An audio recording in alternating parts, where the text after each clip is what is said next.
தேவஜனமே, we are specially called. நம்ம விசேஷித்த அழைப்பு எங்க?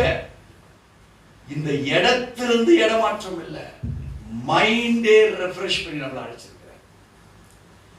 வாழ்க்கையில அழைப்புக்கு அப்புறம் வந்திருக்கிறேன்னா you have to be changed totally. பழையனுடைய ஒரு சுபாவம், அந்த நஷ்டம் குப்பை என்று என்ன, இந்த நஷ்டம் என் தேவனுடைய சமூகத்தில் லாபம் என்று என்ன. உலக வாழ்க்கையில குப்பையா தூக்கி போட்டுறாரு. இப்போ அதுல கவலையும் கிடையாது, கண்ணீர் கிடையாது. இப்ப இருக்கிற நஷ்டம் என்ன? உன்னை உயர்த்துகிற நஷ்டம், உன்னை தூக்கி எடுக்கிற ஒரு நேரம். வாழ்க்கையில எந்த போராட்டமா இருந்தாலும் ஆபிரகாமை போல இந்த போராட்டம் வந்துருச்சுன்னு தெரிஞ்சா அது முடிஞ்சிருச்சு. ஆபிரகாம் கேட்டாரு, ஈசாக்கு பலியிடப்பட்டு முடிஞ்சிருச்சு. ஆனா இன்னும் பலியிடல. மைண்ட்ல என்னாச்சு? நான் இனி அதை குறித்து வருத்தப்பட மாட்டேன், நிறைவேற்ற வேண்டியதுதான் என் வேலை.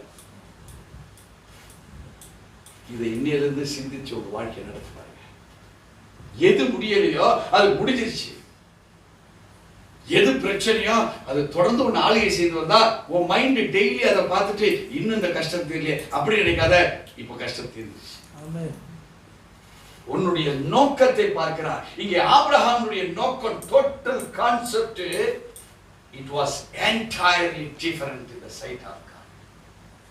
எதை தேவன் விசுவாசித்தாரோ ஆபிரகாம் மேல, ஆபிரகாமுக்கு இருந்த விசுவாசம் அவருடைய விசுவாசத்துக்கு நேரா ஸ்டெடியா நின்றது.